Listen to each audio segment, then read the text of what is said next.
Hallelujah! Hallelujah! Praise the Lord! At magandang gabi po muli sa bawat isa. Tayo po'y nagpapatuloy sa ating pinag-usapang Victory in Jesus. Ito po ang yung last installment na po ng ating pinag-aaralan. Kayo ba talaga tagumpay na tagumpay ba? Tagumpay po tayo dahil nandito tayo ngayon, gabi, para sama-sama po tayong manambahan, manalangin at tanggapin ang mga salita po ng Diyos na magbibigay pong lalo pang kalakasan tibay ng ating mga pananampalataya.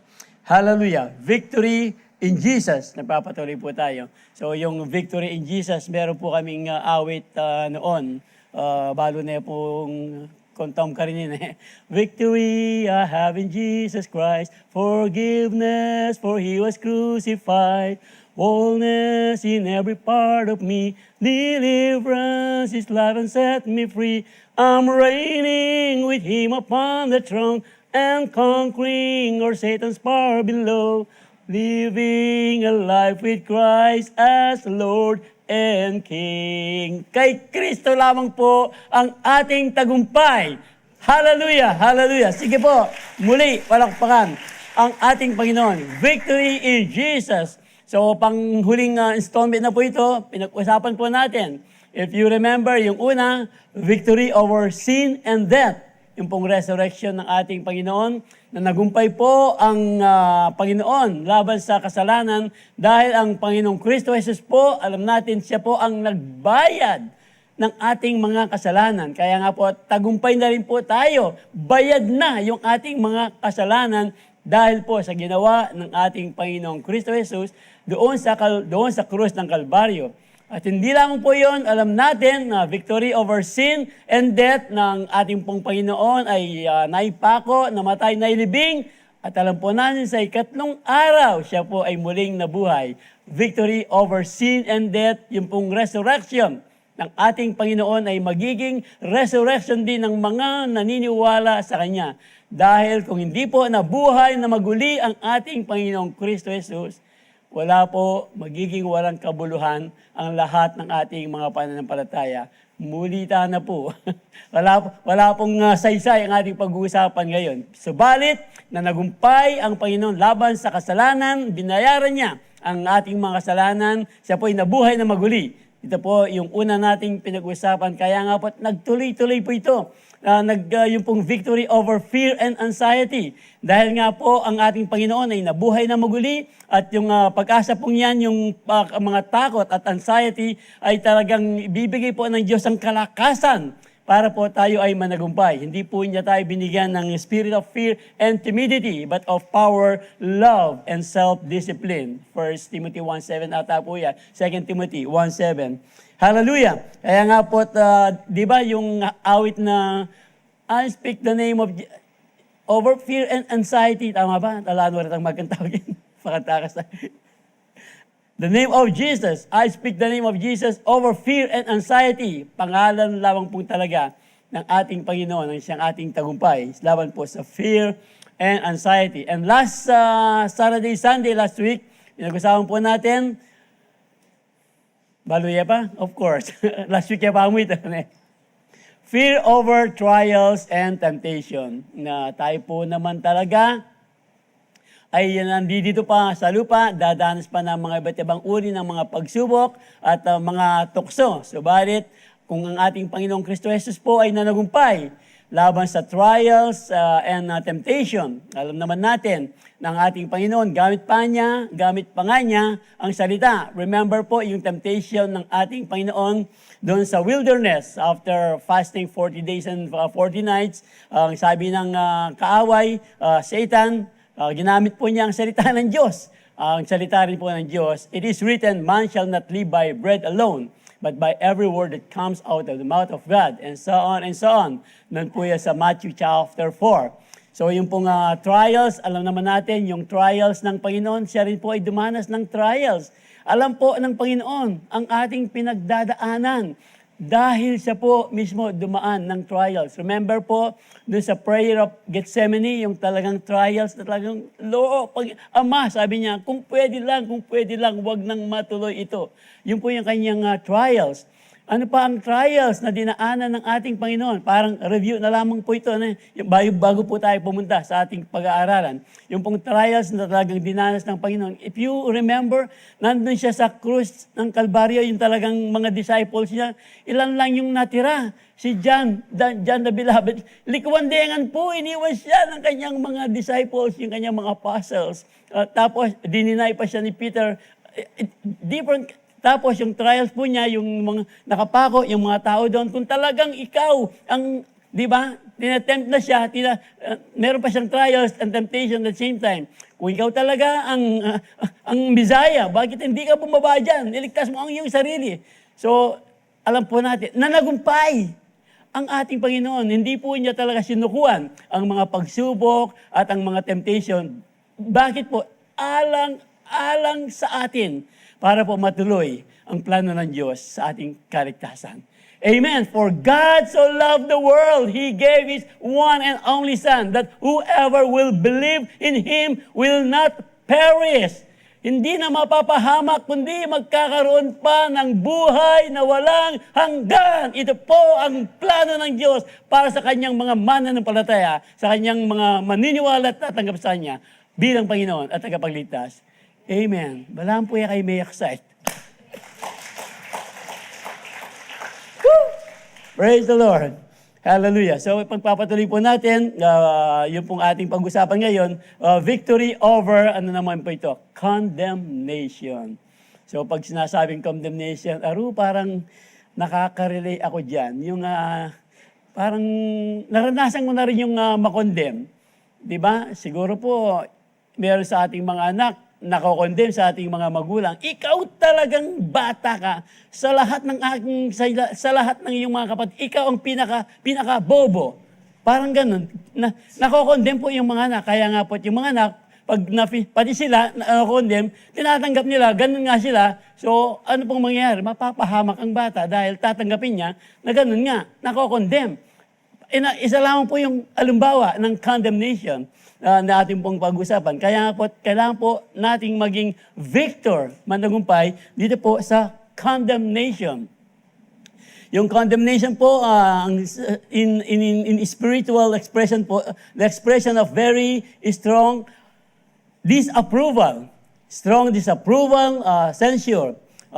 This is the act of saying that something or someone is very bad and very bad and acceptable. The act of saying that someone is, the expression of, titang tutuki.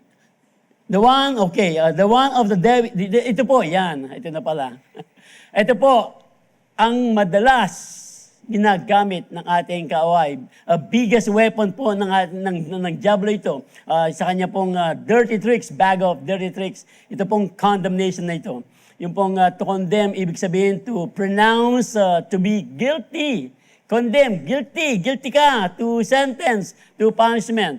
Kaya nga, di ba, pag yung verdict, guilty, pag guilty ka, of course, merong kasunod na punishment yan. Sa mga korte po, yung mga nagkakasala. Verdict, guilty, may kasunod na punishment or to pass judgment again. Paghatol kaya, paggagawad ng hatol, paggagawad ng parusa. So pag guilty,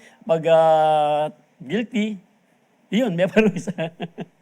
Okay, pagbabawal sa paggamit. Ito po yung isang kahulugan ng condemn. Pag ang isang building, kunyari, ang isang building ay condemn, bawal na po yung gamitin dahil hindi na safe. To the point na kung kung talagang condemn na yan, for demolition na yan.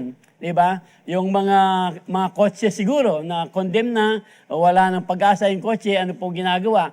Papakilo na lang mo, di ba? Pinakikilo, kasi nga wala nang pag-asa yung isang sasakyan. Pagsumpa, pagtuligsa.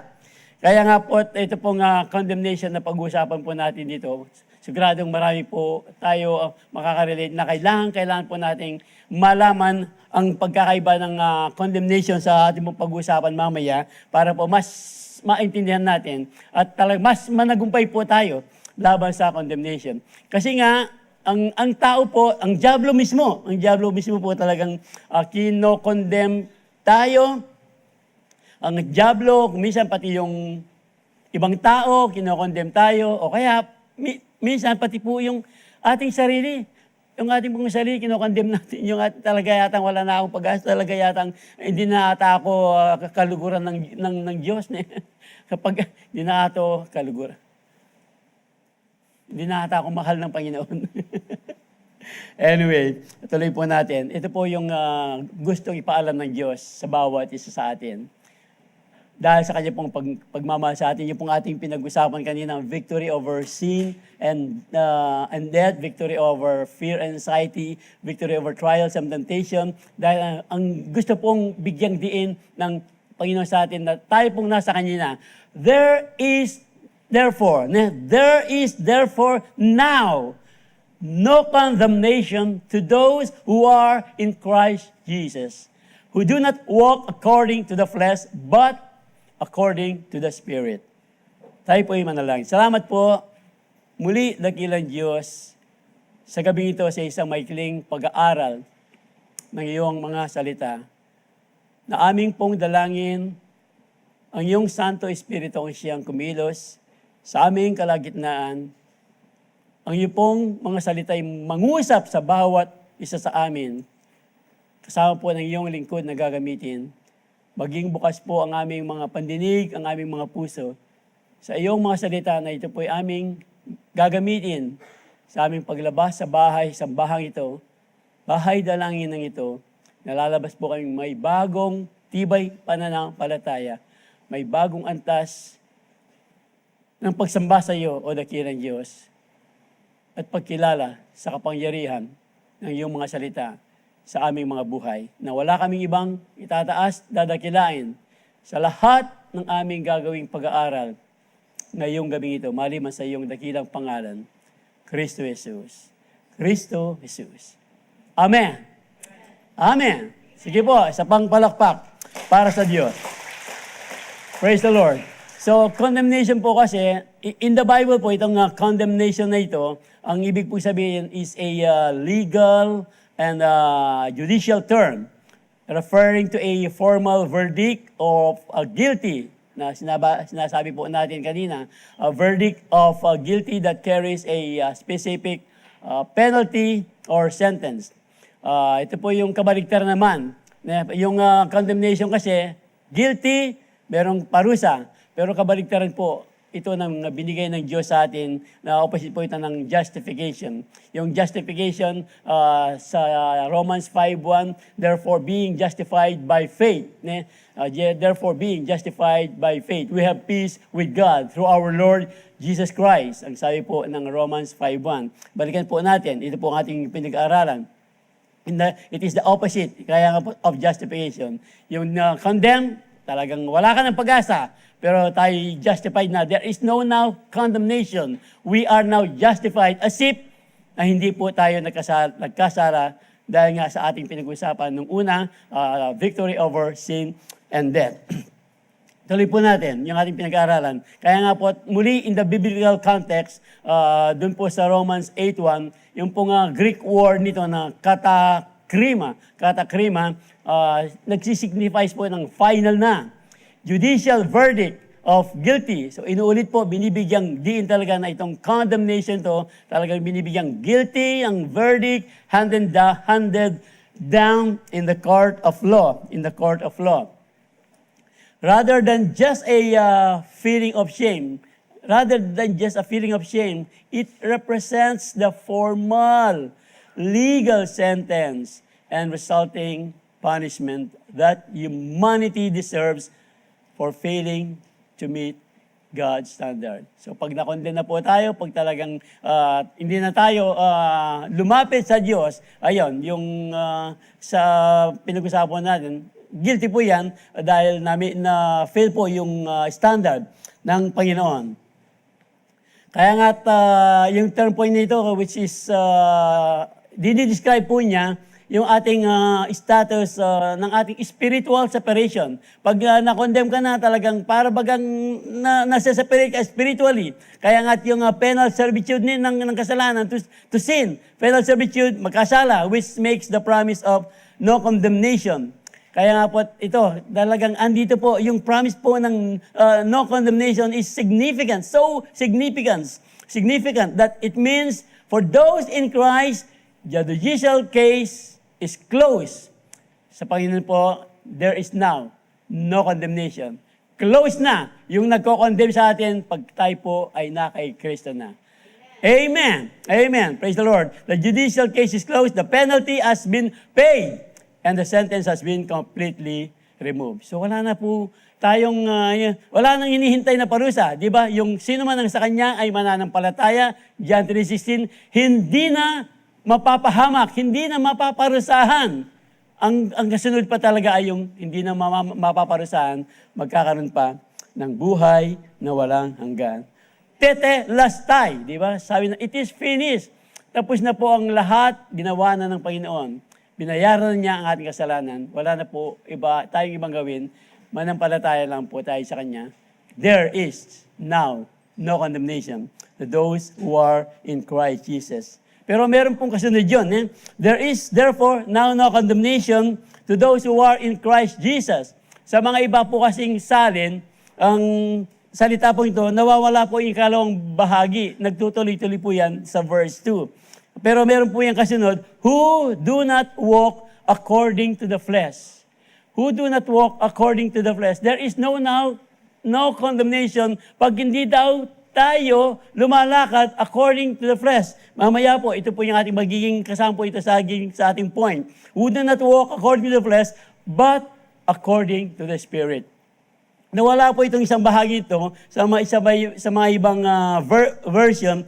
Kaya nga lang po, ito pong version na ito, mamaya babalikan po natin kung bakit po ito nawala at bakit naman naibalik naman sa huling bahagi ng ibang talata. Pero bigyan muna po natin ng pagkakaiba para po mas mag-grasp talaga natin. Ito pong condemnation na ito. Yung pagkakaiba po ng condemnation at saka ng conviction. Di ba? Merong condemnation pero hindi naman talaga condemnation eh. Condemnation ba talaga o conviction? Paano po ito? Bigyan po natin ng paliwanag. Yung pong pagkakaiba ng condemnation and conviction, ganito po kasi yan. Yung condemnation po, ang pinanggagalingan niyan, ang ating kaaway si Satan. Ang pinanggagalingan po niya si Satan, sabi ko nga po kanina, o kaya yung mga ibang tao, sasabihin ng mga ibang tao, wala ka ng pag-asa, ganyan ka na lang talaga, etc. Kinokondem ka. O yung ibang term siguro nito, nagiging parang dinajudge tayo. Nagiging judgmental yung mga ibang tao pagdating sa atin. O kaya baka tayo naman, hindi kaya tayo ang nagiging judgmental, nagko-condemn sa mga ibang tao.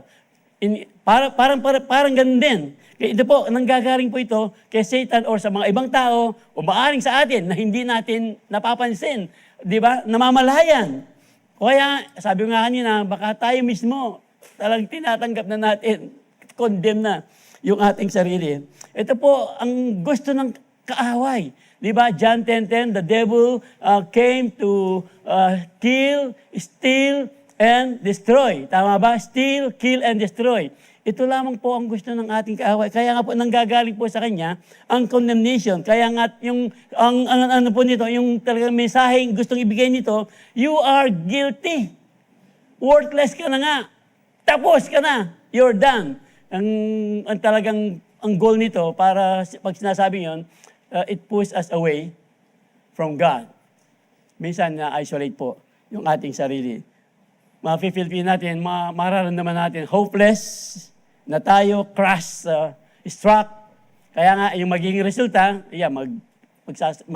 magtatago na lang o kaya quit, gives up na lang. Kaya nga, binibigyang diin po ng Romans 8:1, there is now no condemnation for those who are in Christ Jesus. Kasi po, parang may yan. You failed again. Patapos na ang Diyos sa iyo. Ito po, yung condemnation. Pero ano ba talaga? Condemnation ba talaga or conviction? Ganito po kasi yung conviction, yung source po ng conviction, nanggagaling po yan sa Holy Spirit. John 16:8 ang sabi po, says, He convicts the world of sin. Ang mensahe po talaga nito ng source ng conviction, kasalanan yan. Kaya nga pag nako-convict ka, nakasalanan yan, ang resulta po niyan, you will turn back to God, sasabihin ng Diyos, pinatawad na kita, you are forgiven. Kaya nga pag conviction yan, pag nagkakasala tayo, o kaya talagang may nagsasabing hindi maganda sa atin, ang goal po niyan, yung conviction, ilalapit tayong muli sa Diyos, push you toward God, i-restore po tayo ng Panginoon. Yan po ang conviction. Kaya nga yung pong feeling na grieve, hindi na po yung grieve, hindi ka na malulungkot, kundi magiging you will feel hopeful. Yung hurts, yung heart na yan, magiging ano po yan. It's a clean pain. Yung nasaktan ka, pero alam mo, nasaktan ka, merong malinis na layunin ng Diyos pag tayo po ay nasasaktan. Kaya nga, pag tayo po nagkakaroon ng ganitong pagkakataon, sasabihin, bago na ang iyong, di ba, yung identity, hindi na ikaw yan. Balik ka sa akin, balik ka sa Diyos, balik ka sa Diyos. Ito po yung magbibigay sa atin ng tulong para po tayo lalupang magbago, patungo sa mga salita ng Diyos sa ating Panginoong Kristo Jesus. Yung simple test lang yan, yung pong condemnation, ina-attack po, walang iba kung hindi ang ating identity. Yung identity, failure ka, you are a failure. Pero yung conviction, yung pong simple test ng conviction, address our behavior. That action was wrong. Pag meron po tayong nagagawang mali, yung pong conviction, meron kang nagawang kasalanan, o kaya kanina, sa traffic, nagalit ka, muntik ka ng mapamura, o kaya, hindi lang muntik,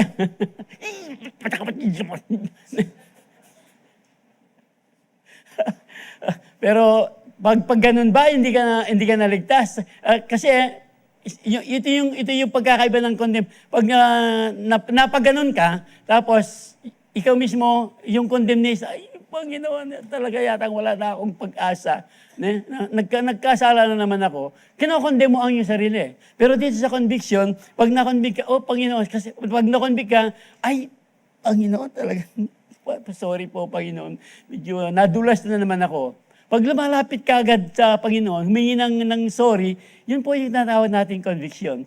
So nakikita niyo po, nasusundan niyo yung pagkakaiba ng conviction at saka ng condemnation. Hindi na po tayo condemn. So yung pong ibig sabihin niyan, nasa sa atin po, ano yung pakikinggan mo? Condemn o conviction? Condemnation o conviction? Amen. So tuloy po natin yung ating pag-uusapan. Wala po tayo sa unang point. Pero pupunta na tayo. Nandito kasi yan sa ating binasang talata kanina. Sa ating binasang talata kanina. Who do not walk according to the flesh. There is therefore now no condemnation to those who are in Christ Jesus who do not walk according to the flesh. Kaya nga po, meron po tayong victory over condemnation if we do not live according to the flesh. Nasa verse po yan. Nasa verse na binasa natin. If we do not live according to the flesh. Therefore, there is now no condemnation to those who are in Christ Jesus. So yung pong talata na sabi natin kanina, ito pong ikalawang bahagi ito, nawawala po sa mga ibang version.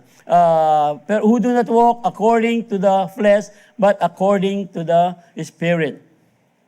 Pag nawawala po ito sa ibang version, ano po ang ibig sabihin nito? Ano po ang pwede nating bigyang paliwanag dito? Yung pong flesh kasi, ito po yung human effort, pero po yung human effort talagang that fails to meet God's standard. Pag human effort po ang talagang pinairal natin, it will always fail the God's standard that will lead us to guilt. Pero po yung spirit, kaya nga but according to the spirit, yung pong spirit, ito po yung divine power that fulfills those standards sa pamamagitan po through you. We will find victory.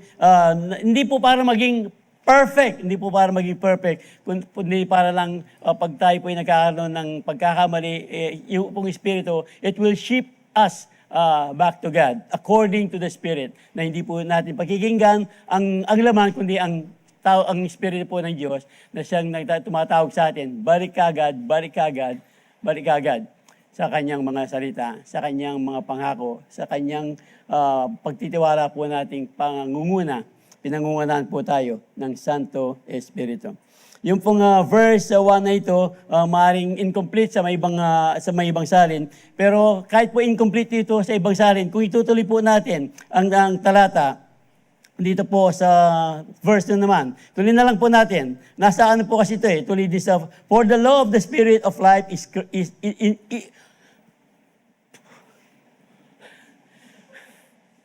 pandalasan yan Sige, bagya. May excite ko po kasi. For the law of the Spirit of life is in Christ Jesus, has made me free from the law of sin and death. And then yung susunod na talata po, for what the law could not do in that it was weak through the flesh, God did by sending His own Son in the likeness of sinful flesh. On the account of sin, He condemned sin in the flesh. So related po ito. He condemned sin to the flesh, related po sa ating victory over sin and death, na nagumpay na po siya. He condemned sin. Tinanggap na po niya yung bayad ng kasalanan. Di ba? Yung bayad po ng kasalanan ay kamatayan. Romans 6:23. Ang bayad daw ng kasalanan ay kamatayan. Romans 6:23. Kaya nga po, binayaran niya ang kasalanan. Tayo ngayon, hindi na condemn, hindi na tayo magbabayad ng kasalanan na dapat tayo ay mamatay dahil sa ating mga kasalanan. Subalit, si Kristo na po ang nagbayad ng ating mga kasalanan. Ay, ituloy po natin yung talatang binabasa natin. And then, that the righteous requirement of the law might be fulfilled in us who do not walk. Ito po yung ating sinasabi kanina. Maring nawala sa mga ibang version, NIV version, NLT, pero sa matandang New King James version, nandirin din po itong verse 4 na ito, kahit nawala, andun pa rin. Hindi ibig sinawala sa verse 1, kaya nga inulit po yung mga sumunod na mga verses, yung mga manuscript, idinagtag po uli. Kasi nga, nasa verse 4 po itong ating pinag-usapan, that the righteous requirement of the law might be fulfilled in us, who do not walk according to the flesh, but according to the Spirit. So kung sakali lang po kasing meron pong magsasabi, wala naman yan. Di ba? Ayan, there's no now condemnation to those who are in Christ Jesus. Yung mga iba po kasing mga nagtuturo, hanggang dun lang po, pinipili lang nila. So kung ganun, now no condemnation, kahit magkasala ka na pala, wala nang problema kasi nga wala nang condemnation. Pero yung kasunod na nawala doon sa verse 1, nandun pa rin sa verse 4. Kaya hindi po magsisinungaling, hindi magbabago ang Diyos sa kanya pong sinasabi na if we do not live according to the flesh, ito po, meron po tayong victory over condemnation. Okay po, may gulo yan. Kaya po kuha tayo po, hallelujah. Kaya nga po, napaka-importante po talaga na yung pong kahulugan na ito ay hindi naman talaga nagbago kahit nawala yung verse 1 sa may ibang version. Kaya nga po, ang gusto ng Diyos talagang binigyang diin. Inulit. Kaya nga inulit Pag inuulit po talaga, binibigyang diin ng Diyos. There is now, therefore, no condemnation. Wala na pong condemnation sa ating mga nakay Kristo na. Hindi na po tayo condemn. Ang sinasabi ko nga kanina, pag tayo po nagkakasala, hindi po tayo kinokondem ng Diyos. Kaya ano po yung ating pipiliin? Sa tanggapin pa natin kinokondem tayo o kinoconvict tayo ng ating Panginoon. So yun po, nasa atin po ngayon. Of course, Wala naman tayong talagang ibang pipiliin. Pipiliin natin yung conviction. Para pag pinili po natin yung conviction, babalik at babalik po tayo agad sa ating Panginoong Kristo Jesus. Amen. Praise the Lord. Hallelujah. Kaya nga po, yung short version ng Psalm 13 na yan, they follow the old Greek. The longer version naman reflects later manuscript that repeated the praise from verse 4 na pinaliwanag na po natin kanina. Kung sakali lang, ang point po natin, kung sakali, meron po kasing mga ibang mananampalataya na baka lang meron po makakausap na sila po ay problema. Sigurado naman tayo sa ating kaligtasan eh. Assured na tayo sa ating kaligtasan. Bakit po tayo assured sa ating kaligtasan? Kayo po, bakit po kayo assured sa ating kaligtasan? Meron po kasi noon sa mga pag-aaral, sigurado ka na ba sa iyong kaligtasan? Ang sabi po ng mga iba, yes, sigurado. Bakit ka sigurado sa iyong kaligtasan? Kasi gumagawa ako ng mabuti. Kasi talagang palasunod ako sa mga utos ng Diyos. Yun ba talaga ang assurance ng ating salvation? Kaya nga po, binibigyang din po natin ito sa ating Discovery Education program, yung pong ating discipleship program, yung pong mga nag-level 1 na sa ating depth class. Di ba? Yung assurance ng ating pong salvation na pinag-aaralan. Kaya ko po ito nababanggit, meron po itong relation sa ating second point na mamaya na sasabihin po natin. Assurance of salvation, assure na tayo sa ating salvation. Paano tayo na ma-assured? Alam naman natin, sa lahat ng sa Kanya ay nanampalataya. John 3:16 pa rin. Sa lahat ng sa Kanya ay nanampalataya, tinanggap na si Kristo ay namatay para sa ating kasalanan sa pamamagitan ng pagsisisi, pagtanggap kay Kristo Jesus bilang Panginoon tagapagligtas. Yun po yung kaligtasan. Hindi na siya mapapahamak, kundi magkakaroon ng buhay na walang hanggan. Ito po yung sinasabi natin ngayon, kasama rin sa ating pag-aaral na pagiging born again. Sigurado ka bang born again na ka? Kasi po, akala ng mga iba, pag pumunta ka ng Calvary Temple, born again na ka. Ay, punta ako pa kayong Calvary Temple para ma-born again ako. So, ito po yung another katiyakan po na talagang tayo ay sigurado na sa ating kaligtasan na born again na tayo, born again Christian, dahil tinanggap natin ang ating Panginoong Kristo Jesus bilang Panginoon at tagapagligtas. Amen. Siguro po, sigurado na kayo ngayon, no? Sigurado tayo na, diyang data na yung gano'n eh. Siya kayo. I praise the Lord. Lord, Maranatha! Dumating ka na. Amen. Ito po, assure na tayo sa ating salvation. Kaya nga lang po, andito pa tayo. Ano yung mangyayari? Ito po yung sinasabi nating condemnation eh. Andito pa tayo, magkakasala pa po tayo. Hindi pa po tayo perfect. Kaya nga pag nagkakasala tayo, ano po ating gagawin? So, babalik po muli yan. Doon sa ating pinag-usapan kanina, condemnation or conviction. Pag nagkakasala tayo, ano po ang ating gagawin? If we sin and still see the need to repent. Ito po yung pag-uusapan natin, ikalawang puntos. Di ba? Talagang andito pa tayo. Pero if we sin, sino po dito ang magsasabing mula ngayon hanggang sa dumating ang Panginoon, talagang magiging perfect na ako. Hindi na ako magkakasala.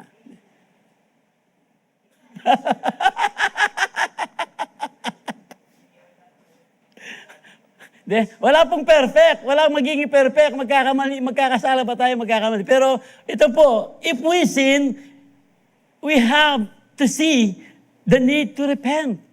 If we see, we need to see the need to repent. We still see the need to repent. Pag tayo po ay nagre-repent, kaya nga assured na tayo sa ating salvation. Pero kahit assured na tayo sa ating salvation, meron pang pagkakataon na mamamali tayo, magkakasala tayo. Pag nagkasala ba tayo, nawawala ba yung ating salvation? Kaya nga, dito pinapasok ng mga ibang mananampalataya na nawawala ang salvation. Na hindi nawawala ang salvation. Hindi naman talaga nawawala ang salvation. Di ba? Ang Panginoon, nagliligtas noon.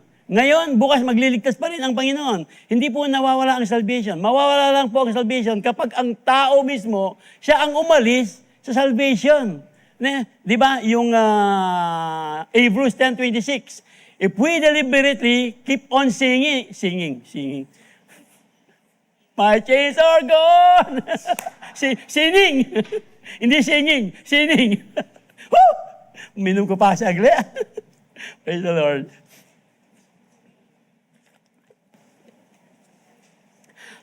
Praise the Lord, praise the Lord. Ito po yun. Yung pong sabi nila, hindi naman talaga nawawala ang salvation. Pero it doesn't necessarily mean na sasadyain mo na magkasala. Kaya nga, if we sin and still see the need to repent, pag tayo po ay nagsisisi, hindi po natin talagang marireceive po tayo. Kailangan po tayong maligtas uli. Hindi po yun. Para ang tao po ay magsisisi pag tayo nagkakamali, para po ma-restore po yung fellowship natin sa ating Panginoon. Di ba? Ang gusto po ng Diyos, if we confess our sin, magkakasala po tayo. Pag nakita po talaga nating nagkasala tayo, kailangan po nating tanggapin na tayo ay nagkamali. O Panginoon, ano lang naman yan eh. Hindi maliit lang naman kasalanan yan. Hindi ko pa ikuupasyal sa yung para bang winawalang importansya mo yung mga maliliit na pagkakamali na kung minsan, yun ang ginagamit ng kaaway, yung mga maliliit, dinadagdagan, hindi mo namamalayan, lumalaki na pala. Di ba yung sabi ng James 1:14-15? James 1:14-15, pag ang tampo ay talagang hindi mo talaga kinumpisal, magiging galit yan. Pag hindi mo pa ikinumpisal yan, magiging poot yan. Pag inalagaan mo pa yan, magiging murder na yan. So ang ibig sabihin lang, pag ang kasalanan po, nakilala natin, na-convict tayo, na talagang kinoconvict tayo ng Diyos, na tayo nagkasala, ilapit ka agad sa Panginoon. If we confess our sin, ang sabi po ng salita ng Diyos, He is faithful and just to forgive us our sins. Hindi lang to forgive, to cleanse us from all unrighteousness. Ito po yung ating pinag-usapan talagang we need. If we sin, we still see the need to repent. Hindi lang na-repent. Kasi po pag nag-repent ka, nakilala mo yung kasalanan. Tapos, i-confess mo kasalanan, nag-repent ka, at yung pag-repent yan, it will lead you to turn back to God. Ito po yan, yung change of mind, nakilala mo, na talagang nalaman nagkasala, change of heart, tapos i-confess mo, pag na-confess mo, change of direction, babalik ka at babalik. Yun ang gusto ng Diyos. Lagi tayong bumabalik sa ating Panginoon pag tayo po ay nagkakasala. Amen. Ito po yung tinasabi nating repentance. Sabi natin kanina, repentance, nag-repent na tayo noon, tinanggap na natin ang ating Panginoon bilang tagapagligtas at nagkakamali po tayo, kailangan pa rin natin ng repentance. Ang ibig po sabihin ng repentance, metanoia. Metanoia. So, balo na yung kapamakantan, metanoia, metinuyo. Metanoia, metinuyo. yun ang ano. Anyway, yung pong Greek word yun is talagang metanoia, repentance. Yung pong literal meaning talaga nito, yung mas malalim, deeper than just sorry. Yung pong repentance, mas malalim na sinasabi mo lang sorry. Paano pa natin mas mabibigyan ng anito, ng halimbawa? Nag-feel na halimbawa, ikaw naman, ang nagkasala na nakasaktan ka, nasaktan mo. Siyempre, pag nasaktan mo, hindi ka nagkasala. Tapos nakasakit ka ng damdamin. Siyempre, di ba nagkasala ka? Tapos, kung inamin mong nagkasala ka, pag inamin mo, you will say sorry. So pag sinabi mong sorry, natatapos na ba sa sorry lang? Hindi, di ba? Pag nag-sorry ka, gagawa ka ng restitution. Gagawa tayo ng, may gulo kayo? Restitution. Yung nag-sorry ka, tapos para mas mapadama mo ng sorry sa kanya, so sorry pa-SB me. Punta ng SB. O kaya, bigay na lang. yung mga simpleng restitution, na talagang nag-sorry ka, kasi, di ba, sabi, ganyan ang makanyana mo, sorry na lang, mo ko pamakdo, may babaeng bagyan, SB nga, makdo na At nasusundan po niya. At totoo niya po, yung hindi ka lang nag-sorry sa Panginoon, pag, di ba, o kaya, pag nagkakamali ka sa ating mga magulang, sorry po, ano po, anong susunod na sasabihin mo? Sorry po, yun. Sorry po, hindi na po mauulit. Yun yung sinasabi nating restitution. Hindi na maulit. Tapos, dagdagan mo pa ng compensation. Yung sinasabi ko sa inyong, alam nyo na yung ibig sabihin. Gawa tayo ng pampalubag loob. No, of course, hindi naman laging ganoon. Ang importante lang, nang kinilala mo, nagkasala ka, mag-ask ka ng sorry, patawad, and tapos sasabihin natin, hindi na maulit. Ito po yung talagang binibigyang diin. Kami po kasi yung mga pastor, kahit po kami mga pastor minsan, na meron din kaming namamali din kami. Tapos ang hinihintay po ng senior pastor namin, pag sinabing my bad, so hindi, ang inaano po niya, hinihintay po niya, na manggaling sa amin, sorry po, pastor, hindi na mauulit. Yun lang ang hinihintay na. Hindi niya po yung, sorry po, pastor. May mga pagkakataon kasi, sorry po, pastor. Kasi, kaya ko lang naman, ganito kasi. Mang giligaya po, pastor, manis, itong mga kanyan sorry po, pastor, makanyang kasi, yung mag-reason ka pa, kahit naman si Pastor Manny, kahit tayo naman yung ating mga anak, pag merong ginawang hindi, tapos, iya kasi, di ba? Yun po ang hindi, nais ng, pag nag-sorry ka, kailangan tanggapin mo, i-confess mo, at sasabihin mo sa Diyos, Lord God, I'm very sorry, it won't happen again. Yung talagang gagawa ka ng, yung sinasabi kong restitution, gagawa ka ng paraan na para hindi na talaga maulit. Kasi, sabi ko nga madalas sa aming mga pagtuturo, it is not a mistake to make mistake. But it is a mistake to make the same mistake. Di ba? It is not a mistake. Magkakamali pa tayo, magkakasala pa tayo. Pero pag nagkakamali ka, the same mistake over and over again, hindi na mistake yun. Hebrews 10:26 na yun. Deliberately sinning na yun. Di ba? Kaya pag deliberately sinning na, alam naman natin na mangyayari, para ka raw asong nagsuka, pagkatapos mong nagsuka, binalikin mong suka, at saka mo kinain uli. 1 Peter 2:20 hanggang 22 po yun. Mas kung nakilala mo daw ang Panginoon, tapos bumalik ka uli sa kasalanan, mas mabuti para yung mga hindi nakakilala sa Panginoon. Buti pang hindi mo nakilala ang Panginoon. Pagkatapos mo siyang nakilala, bumalik ka sa kasalanan, para ka raw aso na nagsuka, tapos binalikan mo yung suka at kinain uli. May kapuna na kayo? Putay pa. Okay. Metanoia, change of mind, talagang, basta ano lang, turn around. 180 degrees. Metanoia, ayan, metanoia, 180 degrees, turn around. Hindi po 360, kasi kapag 360, babalik ka lang. Dapat 180 lang. Yun yung turn around, metanoia.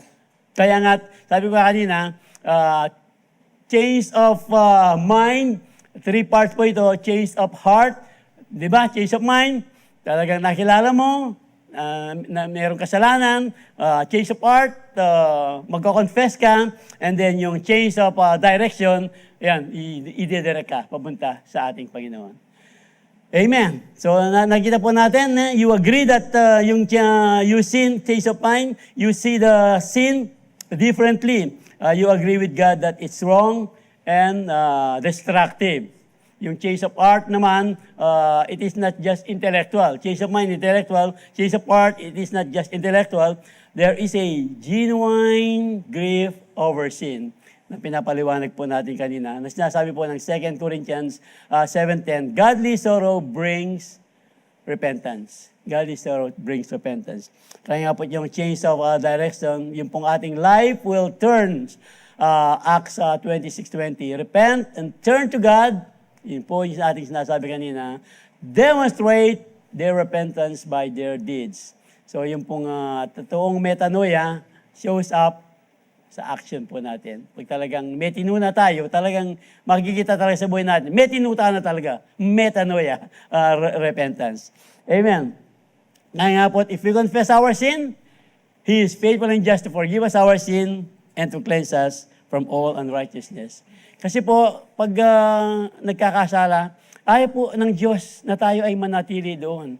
Ayaw po ng Diyos na tayo manatili sa pagkakasala. Gusto po, kaya nga patient po siya eh. Kaya nga pag nagkakasalang tao, lagi pong hinihintay ng Diyos na bumalik ang tao, na i-confess ang kanyang kasalanan. Hindi lang po tayong mga mananampalataya na. Kahit yung mga hindi pa mananampalataya, hindi pa dumarating ang Diyos dahil hinihintay pa ng Diyos na ang mga tao ay talagang makakilala pa sa Kanya. 2 Peter 3:9, the Lord is not slow in keeping His promise, as some understand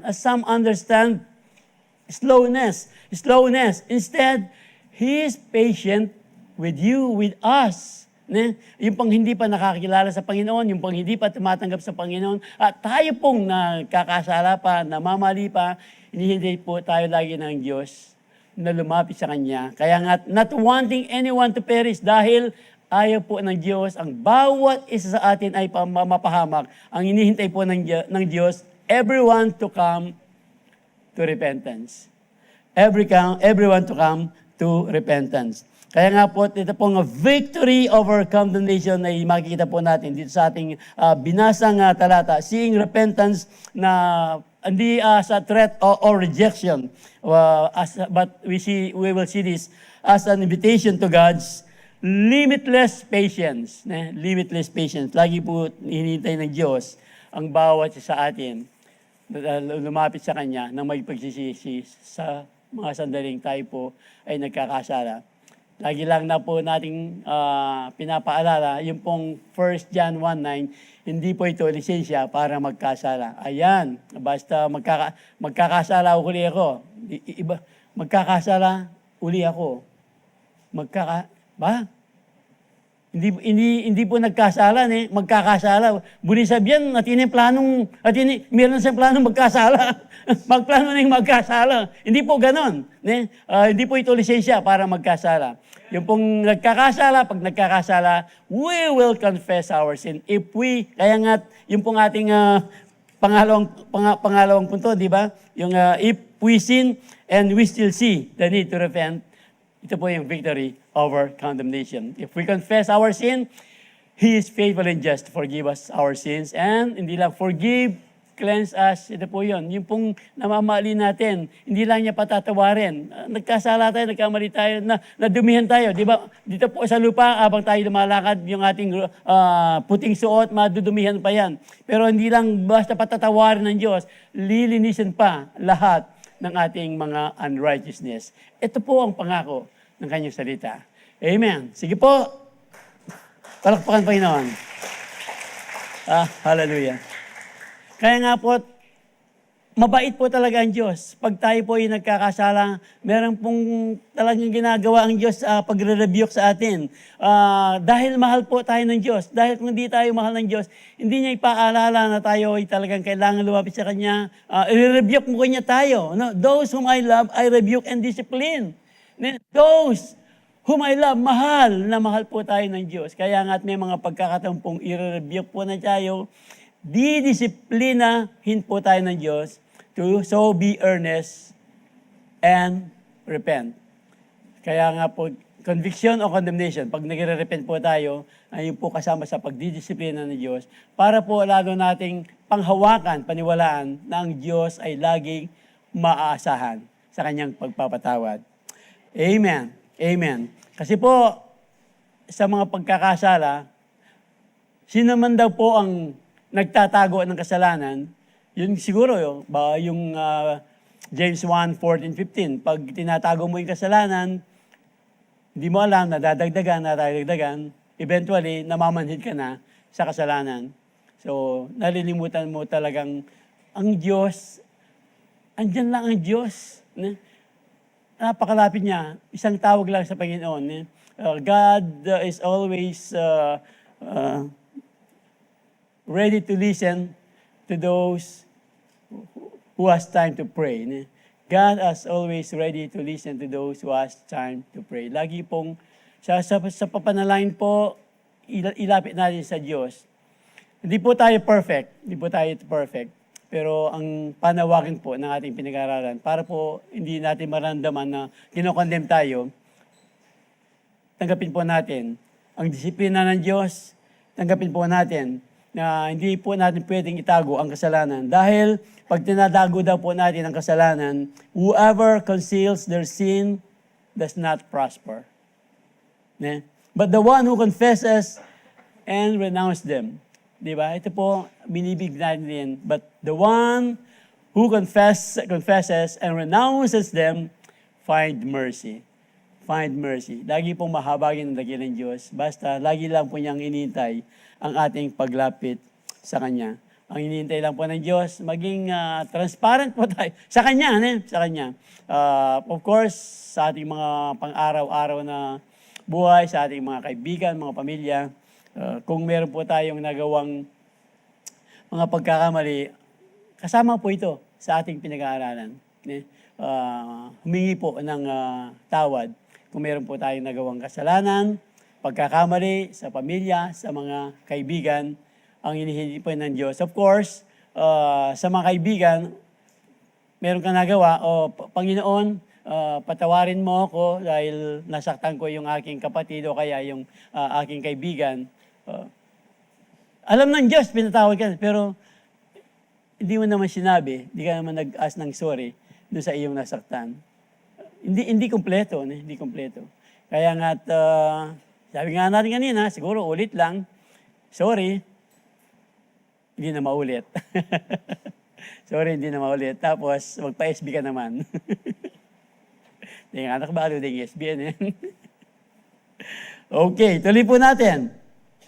Hallelujah. We will find mercy dahil mahabagin po ang ating dakilang Diyos. Kaya nga, pag ganito po talaga, we will not live according to the flesh, pag tayo nagkakamali, kukumpisal natin, pag ganito po nangyari, we will be more than conquerors. We have the victory over condemnation. Kung tayo po, if we live to be more than conquerors. More than conquerors, if we live to be more than conquerors. Ang ibig pong sabihin ng more than conquerors, higit pa sa mga tagumpay. Tagalog lang, Okay, more than conquerors. Ito pong babasahin po nating talata dito po sa Romans 8:35-39. Who will bring any charge against those whom God has chosen? Ito po yung ating bibigyan Who will bring any charge against those whom God has chosen? Sino magko-condemn sa atin?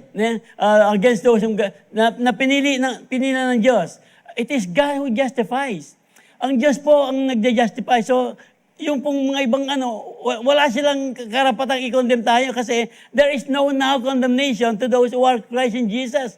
Sino pa yung magko-condemn na sa atin? It is God who justifies. Pag it is God who justifies, parang Supreme Court na ito. Hindi ka na-condemn, pinatawad na kita, justified na kita. Sino pang mas mataas sa God who justifies? Wala nang tatas pa sa Diyos. Wala nang tataas pa sa Supreme Court, di ba? Yung Court of Appeal, mag-a-appeal ka sa mga barangay, tapos sa Korte, sa Court of Appeal, sa Supreme Court. Pag nag-appeal ka sa Supreme Court, pag nag-desisyon na yung Supreme Court, yun na yun. Ito yung parang it is God who justify, pinakamataas na ang nag-justify. So who then is the one who condemns? Sino pa yung magkukondemn sa atin? No one! Sabi po ng ating, wala Wow! There is now no condemnation. Wala na. To those who are in Christ Jesus. Christ Jesus who died more than who was raised to life. It is at the right hand of God and He is also interceding for us. Ayun pala, mga nagkakasala pa tayo pero andyan pa ang Diyos interceding for us. Pinapadalayan pa tayo ng Diyos para po tayo laging maalala natin na kailangan nating maging matibay sa pananampalatayang ito. Meron na tayong victory over sin and death, victory over fear and anxiety, victory over trials and temptation, and victory over condemnation. Wow! Na wow! It is at the right hand of God interceding for us. Kahit nga nung nakapako pa siya doon sa krus, di ba remember yung first word? Hindi, patuloy na nag-intercede ang ating Panginoon. Father, forgive them! Forgive them! Ito nga, ito yung interceding ng Diyos para sa atin. Para po tayo talaga hindi mawala sa kaligtasang naitanim sa ating mga puso. Tuloy po natin, who shall separate us from the love of Christ? So ito na po yun. Kaya nga, yung condemnation na yan, hindi na po pwedeng magamit yan para maihukalay po tayo sa pag-ibig ng Diyos. Yung mga trouble ba, hardship, persecution, or famine, or nakedness, or dangers, or sword, yung pong ating pinag-usapang last, yung trials and temptation, yung mga bagay ba yan, i-separate tayo sa pag-ibig ng Diyos. Ang plano po ng Satan sa mga trials and temptation, ang gusto po niya talaga, maihiwalay tayo sa Diyos. I-condemn niya tayo. Pero yung pong plano ng Diyos, pagdating po ng mga trials sa ating pinag-usapan, iyan po ay mga bagay na magpapatibay lang ng ating pananampalataya, ng ating paghawakan sa kanyang mga salita. Para pag tayo po'y nagkakasakit, alam natin merong Diyos na nagpapagaling. Pag tayo po'y nangangailangan, merong Diyos na tumutugon ng ating mga pangangailangan. Pag tayo po'y nanghihina, merong Diyos na nagpapalakas sa atin. Iyon po ang Diyos natin. There is no now condemnation to those who are in Christ Jesus, who does not live according to the flesh, but according to the Spirit. We will live if we live to be more than conquerors. Ito po, victory po tayo over condemnation. As it is written, for your sake we face death all day long.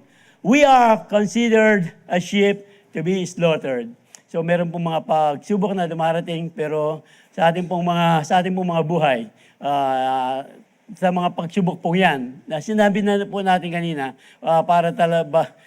parang sheep to be slaughtered. At muli, binigyan din na naman hindi ito magpapahiwalay sa atin. Mahal pa rin tayo ng Diyos. Hindi po magiging dahilan ito para mawala ang pag-ibig ng Diyos. We will never be separated with the love of God. Dito po sa mga bagay nito, no again, no, no, no. In all these things, we are more than conquerors through Him. Through Him na nagmamahal sa atin. Wala na pong pwedeng maghiwalay sa atin. Kaya nga po't huwag nating papayagan ang dyablo, ang mga ibang tao na i-condemn tayo. There is now, therefore, no condemnation to those who are in Christ Jesus, who does not live according to the flesh, but who live according to the Spirit. Amen. Woo! Praise the Lord. Praise the Lord. Hallelujah. Sige po, palakpakan Panginoon. Amen. Yung pong more than conqueror, hindi lang pa talaga basta nanalo ka na. Nanalo ka lang sa laban. Meron pa yon. Remember po si Jehoshaphat nanalo po sila sa labanan. Ano po ang nangyari pagkatapos nilang nanalo sa labanan? Yung pong plunder, yung yaman nung kanilang tinalo, inuwi po nila. 3 araw ata nilang inuwi yung iniwanan ng mga kayamanan ng kanilang makalaban. Ito po, siguro po, yung mga nagsasabong, alam ito. Ito po rin magsabong Kenny, na kayo magtasgamat. Logis! Ganun ba? Hindi ako nagsabong. Alam ko lang yung, ganun kanina, 1,500. 1,500. Yun lang alam ko, pero hindi ako nagsabong.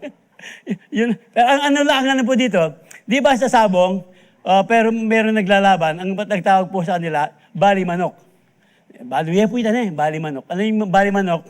Yung natalong manok, natalo na siya, di ba, urinate ang manok, may isang buwan, alay pag tinolo. Ito po yung sinasabi nating more than conquerors. Panalo na tayo, pero mas meron pang ibibigay ang Diyos na dagdag sa ating pagkapanalo. More than conquerors nga Come on! Super victor po tayo. hyper-conqueror. Ang sabi po ng ating pinag-aralan, hyper-conqueror, super victor. We are more than conquerors, na ang ibig sabihin talagang hindi lang talaga basta nanalo sa laban, we come out stronger because of it. Yung pong Romans 8:37. No, in all these things we are more than conquerors through Him who loved us. Natin pong pinag-aaralan. Kaya nga we are super victor, hyper conquerors. Dahil lang po yan. Dito po sa ating binabasa ang pagmamahal po ng ating Panginoong Kristo Jesus. Kaya no one can separate us from His love. No one can separate us from His love. Kaya lang po, meron kasunod yun. No one can separate us from His love if we remain in His love. If we remain, di ba? If we remain in His love, of course, pagmahal natin yung Panginoon, susundin natin ang kanyang mga utos sa atin. Sino ba ang nagmamahal sa Diyos na hindi sinusunod ang mga utos ng Diyos, di ba? So how do we remain in His love? Nasa salita din po niya, how do we remain in His love? I have loved you even as the Father has loved me. Ang sabi po ng John 15:9-10. Remain in my love. Ito po yun. How do we remain in His love? Ito po yun. I have loved you even as the Father has loved me. Remain in my love. Sa verse 10 po, when you obey my commandments, you remain in my love. Ito pala yun. So hindi lang basta talagang no one can separate us from the love of God. Pero yung pong love of God, di ba? Hindi pwede mag-separate sa atin. However, kailangan pong maging super victor tayo, hyper-conqueror tayo sa pamamagitan po ng pagmamahal ni Kristo. And no one can separate us from His love if we remain in His love. Yung po inulit natin, ang paraan po para mag-remain in His love, when you obey my commandments, you remain in my love. Just as I obey my Father's commandment and remain in His love. Wow! Praise the Lord. Kaya nga po, we can live as more than conquerors, hyper-conquerors. Hindi na, more than conquerors na, hyper-conquerors na, super victor pa. Saan ka pa? Nukarin ka pa. Kaya lang, if we remain in His love. So, sino po talaga yung nagmamahal sa Panginoon? Yung nagmamahal sa Panginoon! Amen. Amen, amen. So, victory po over condemnation. If we do not live according to the flesh, if we sin, kaya lang, and still need to see the need to repent. And if we live to be more than conquerors. Ito po, ang sabi po ng salita ng Diyos, last verse na po ito. Kaya nga po, ulit-ulit tinatanong ko po kanina, ano po ang ating pagkikinggan? Yung condemnation ni Satan, ng tao, yung ating sarili, o yung conviction? Meron po tayong mga pagkakamali, pagkakasala. Pero ano po yung ating talagang pagkikinggan? Ito po yung pangako ng salita ng Diyos. For every child of God defeats this evil world. Sa pamamagitan po ng conviction, we will defeat this world. We will achieve this victory sa pamamagitan po ng ating pananampalataya. And who can win this battle against the world? Only those who believe that Jesus is the Son of God. Who can win this battle against the world? Mananalo po tayo sa labanan dito sa mundong ito habang andito pa tayo sa lupa. Only those, kung tayo po ay patuloy na nampalataya po tayo kay Kristo Jesus, nang siya po ay namatay doon sa krus ng Kalbaryo. Pero kung patuloy po tayong maniniwala, only those who believe that Jesus is the Son of God. The Son of God became the Son of Man. Nagkatawang tao po ang Son of God, Christ Jesus. The Son of God became the Son of Man so that the sons of man, tayo pong mga anak ng tao, ay maging anak ng Diyos. Dahil lamang po kay Kristo Jesus. nung namatay siya, the Son of God became the Son of Man so that the Son of Man can become the sons of God.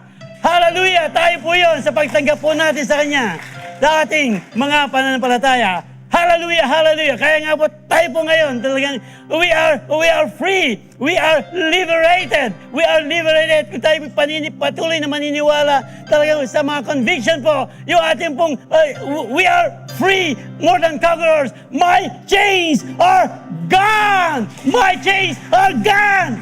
Hallelujah. I've been set free. My God, my Savior has ransomed me. And Like a flood. His mercy reigns, unending love, amazing grace. My chains are gone. I've been set free. My God, my Savior has ransomed me. And like a flood, His mercy reigns, unending love, amazing grace. Hallelujah. Hallelujah, hallelujah. Dahil lamang po sa iyong nakamamanghang pag-ibig, love so amazing, o dakilang Diyos, meron po kaming victory. Dahil sa iyong ginawa doon sa krus ng Kalbaryo, nang tinanggap ka namin sa aming mga puso bilang aming Panginoon at tagapagligtas. Kami po, O Diyos, ay meron ng katiyakan ng aming mga kaligtasan.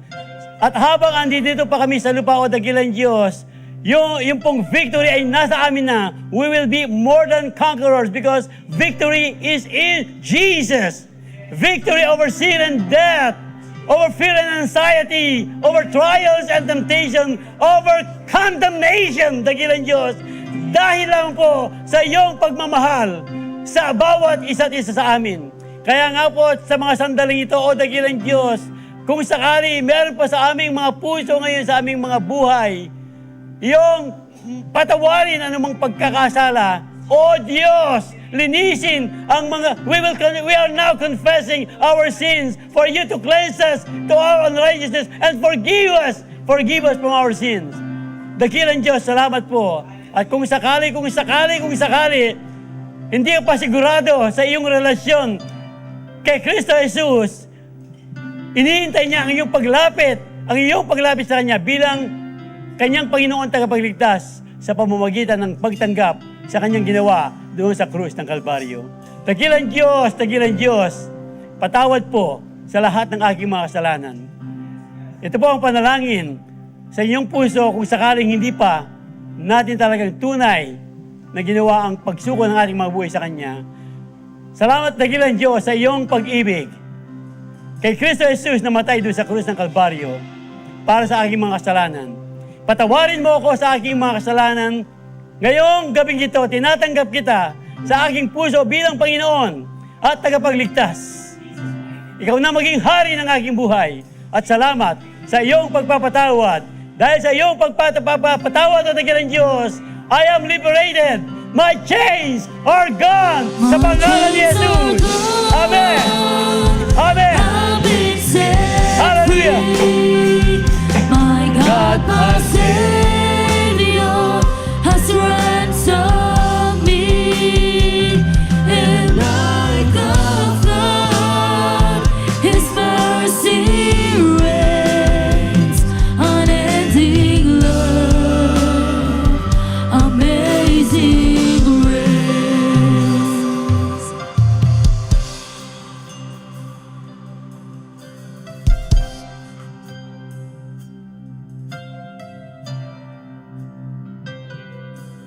Amazing grace, how sweet the sound that saved a wretch like me. I once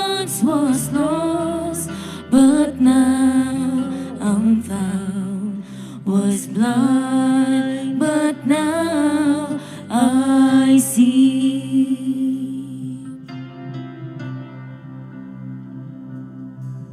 'Twas grace that taught my heart to fear, and grace my fears relieved. How precious did that grace appear the hour I first believed. My chains are gone, I've been set free.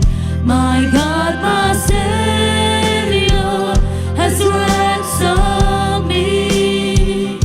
And like a flood, His mercy reigns. Unending love, amazing grace. My chains are gone, I've been set free. My God, my Savior has ransomed me. And like a flood, His mercy reigns. Unending love, amazing grace.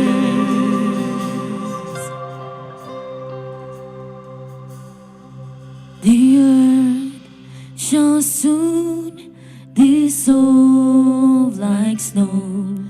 The sun forbear to shine, but God who called me here below will be forever mine. The earth shall soon dissolve like snow. The sun